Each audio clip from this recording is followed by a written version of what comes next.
Good day to you. This is Archbishop Brian Putzier. I'm the Patriarch of the United Episcopal Catholic Communion and also the Chancellor of the St. Charles Borromeo Seminary. Today we're going to talk about the move of the power structure from Jerusalem to that of Rome. But in order to do this, we need to briefly make a couple of comments about the Apostle Peter. With the controversy and conflicting evidence over the supremacy of Peter over the other apostles, and lack of substantial proof Peter resided any length in time and sat in authority in Rome, it leaves open to interpretation regarding Rome as the definitive seat of power during those early days. It goes without saying that if Peter was in Rome and he sat in the seat of authority, why would the power structure of the Church of Jerusalem have to be reseated in Rome? One of the historical correct answers to that question is the sack of Jerusalem by the Romans in 70 AD. With the unrest in the people caused by the Jews and Christians against Rome, the empire reacted in a very decisive way. Many thousands of Jews and Christians were slaughtered, and persecutions of the few that remained was absolutely incessant. The city began to return to normal somewhere between 100 and 120 AD. We do know that just previous to this, somewhere in the mid-60s AD, Peter was traveling on his many missions, sometimes fleeing for his very life, and he did come to Rome briefly to evangelize. Here he was again captured, jailed, and martyred in 67 AD. This creates a very interesting dichotomy. Peter died before the sack of Rome. I need to say that again. Peter died before the sack of Rome. Hence, if Rome was the seat of government and Peter was in authority there, why was the transfer of power from Jerusalem such a big deal? And why is it so well recorded by our church fathers? On the flip side, if Jerusalem was the seat of authority, why was placing Peter in Rome even of any importance? Yet, why Rome? The one religion that was persistently outlawed and subject to systematic persecution in Rome was Christianity. The persecution under Nero, approximately 64 AD, and for many emperors after that, was no better than the period of the sack of Jerusalem. The claim that the church moved to Rome based on persecutions just very simply does not hold up to historical fact-checking. Many state that Peter and others often use the word Babylon, and that it was a reference to Rome.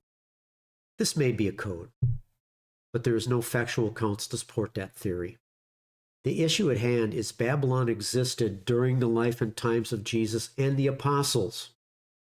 It was real.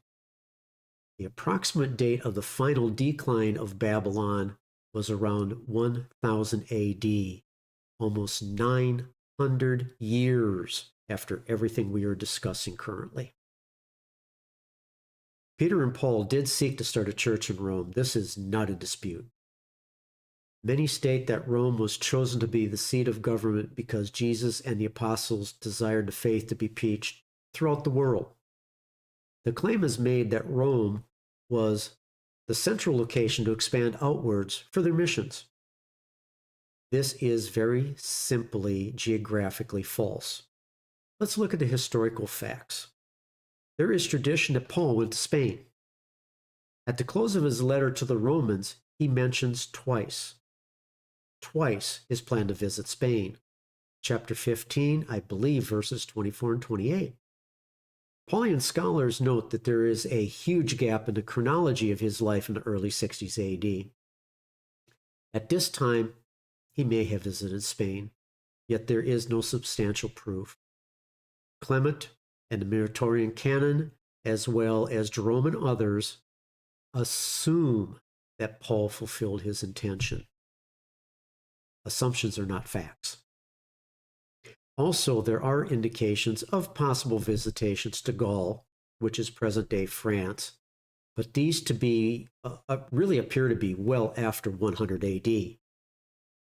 One main reference was the detailed account by Irenaeus regarding the death of a 19-year-old bishop, supposedly in Gaul, in the mid-100s AD. There are very eclectic reports that state Bartholomew and Thomas may have traveled as far as India, preaching for a short time, and left behind one of the Gospels. Yet, they did not formalize a fully operational church there. So with that, we have set the limits of the Christian migration. Now we can turn to geography to refute the claim that Rome was chosen because of its centralized location. On this map, the red box is the approximate limits of the fully established Christian faith based on the historical references in the previous section. The black line is the median, or the halfway point between east and west. The yellow line is Jerusalem. The light blue line at the far left is Rome. Geographically, Rome makes no sense related to logistics.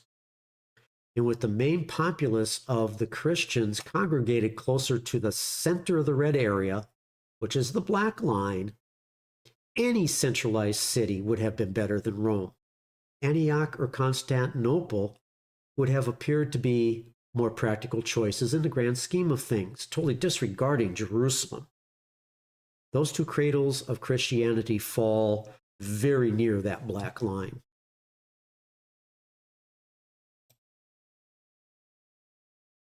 If we take out the persecutions in Rome, we can now open this up to other options.